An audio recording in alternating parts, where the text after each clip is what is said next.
Welcome back mga kaaldab. Ito na naman po ang inyong lingkod, si Mr. Destiny, at magbibigay tayo ng pinakamagandang update po ngayon sa social media. Ito yung pinaka-latest mga kaaldab na mga kaganapan po kay Maine Paul Quezon, kay Alden Richards. Di po ba? Nakumpirmado na nga po na mapapanood na nga po natin siya sa Eat Bulaga. At siyempre si Mengay, bakit daw po mga kaaldab ang itsura ni Mengay ay pabago-bago? Bakit daw po ang itsura ni Maine biglang papayat, biglang tataba, di po ba? Biglang si sexy, biglang magkakaalaman. Sabi ko nga po sa inyo, may clone po talaga. Kaya lang siyempre hindi naman natin pwedeng ipilit yan. Hindi naman pwede natin ipagpilitan yan lagi. Di po ba? Lalo na po ngayon na nararamdaman natin ang presensya ng Aldab Nation, ang presensya ng mga taong bitter na bitter po kay Mr. Destiny. Sabi ko nga po sa inyo, ako kampante lang po ako, relax lang po ako, dahil sabi ko nga ano man po yung mga nangyayari ngayon, nagaganap ngayon, relax lang, di po ba? Maging matatag at maging kampante ka lang. Lalo na po ngayon, naramdam natin ang presensya ng Aldab Nation. Kaya sa mga makikita nyong post o update patungkol po kay Maine, gawa-gawa lang po nila yon. Huwag nyong papansinin. Di po ba? Dahil nga po may lumabas na video mga kaaldab, at si Mengay na nga po nagsabi na dapat nga po si Alden Richards ay guest nga po nila. Pero dahil nga po busy sa schedule, di po ba, dalawa yun GMA Gala, tapos birthday ni Dingdong, pangalawa yung 75 years anniversary, kaya hindi po talaga makakapunta si Alden Richards, di po ba? Ang nakakatuwa po nito at syempre nakakataba ng puso, abay si Mengay pa po ang nag-anunsyo. Si Mengay pa po ang nagbigay ng mensahe. Hindi po ba pabor na pabor sa atin niya? Kaya nga sabi ko sa inyo, sa dami po ng mga ebidensya at resibo na magpapatunay na ang Aldab pa rin po malakas.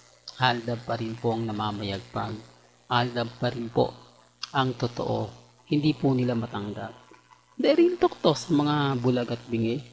Kasi kita nyo sorry sa may words na kat din wala na, tanggapin nyo na lang po yung katotohanan na paninira na lang po ang magagawa nila.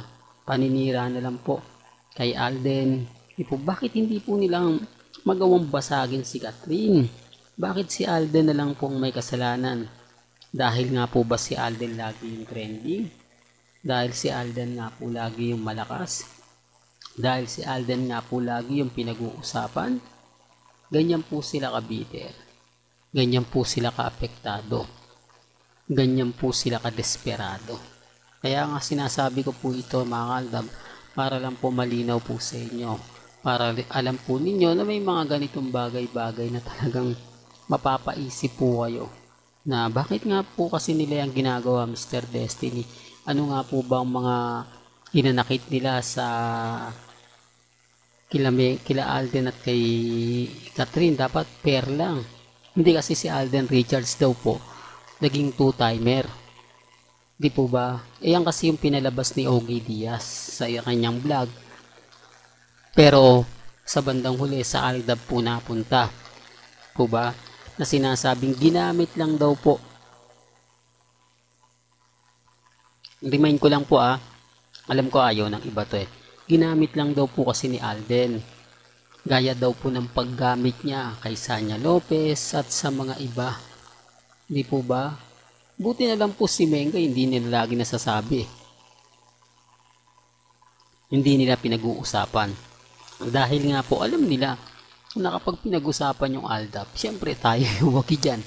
Tayo yung panalo. Ramdam ko naman po kasi yung mga sinabi ng mga Katden fans na nag-effort po talaga kasi sila, gumasto sila, talagang kumbaga nagpagawa sila ng mga bagay-bagay na ikasisiya o ikatutuan ni na Alden Richards at ni Catherine. kapag nakita nila. Ganyan din naman po naramdaman ng mga ilang mga mamis, mga titas ng panahon na Alden at Maine. Tapos biglang pinaghiwalay. Kaya yung iba hindi ko po nasisisi kung bakit galit po sila. Pero napapaliwanagan ko. Nasasabihan ko, alam nyo mga mamis, mga titas, huwag po kayo magtampo kila Maine at kay Alden. Management po talaga yung nagpaalis sa kanya. Hindi po ba nagkakaroon ng memo? Binibigyan ng memo sina Wally, Jose, Paulo, Alan Kay. Sabayan mo pa pati si Mama Te, nabigyan pa po ng memo. Oh, galing po sa GMA Network. Kaya wala pong choice ang dalawa, kundi kumbaga sumunod. Di po ba? Sumunod sa pinag-uutos. So, kumpirmado naman po yan eh. Sabi ko nga po sa inyo, kung napanood nyo po yung interview ni Arnold Clavio, sa lakas po, nagkaroon ng part 2 yun. Ibig kong sabihin part 1 at part 2. Talagang million yung views nun. Ang problema po, sa YouTube yung mapapanood, alam ko, dinilit na po yan eh. Hindi ko naman po pwedeng i-download yun, tapos gamitin ko yun. Copyright po tayo. Hindi nyo rin mapapanood kasi pag in-upload ko yun, automatic block na yun. Po ba? Pero napapakita natin yung mga picture, hanggang dun lang po tayo. Pero ngayon wala na eh. Kumbaga, sabi kasi nila, ang tagal na kasi niyan eh, marami na nagbago. Pero dun po kasi mapapatunayan ninyo na hindi kami pwedeng umamin ni Alden. Mawawalan kami ng trabaho. O, dun pa lang po eh. Dun pa lang sa sinabi ni Mengay eh. So, sa tingin nyo, magagawa po ba ni Mengay yun na kumbaga sabihin kung wala po talaga sila ni Alden Richards? O, siyempre mga kaldab, sabi ko nga, yan yung mga ebidensya at resibo na mapapatunayan naman po natin. Kaya nga po hindi nila magawang ihabla, kasuhan ang mga Aldab Nation dahil marami po kaming ebidensya at resibo. Marami kaming mga bagay-bagay na kumbaga atit. Kami lang po ang nakakaalam. Kami lang po ang magpapatunay. Saksi naman po dyan sina Tatay Dab, Nanay Dab at Daddy Bay. Kaya nga po hindi kami makasuhan. Di po ba? Gayong ano nga po ba mas mabigat?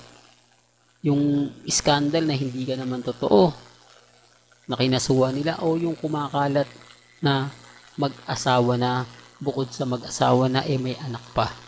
Oh. Yung scandal isa lang yun eh. Galit na galit si Nanay Dab.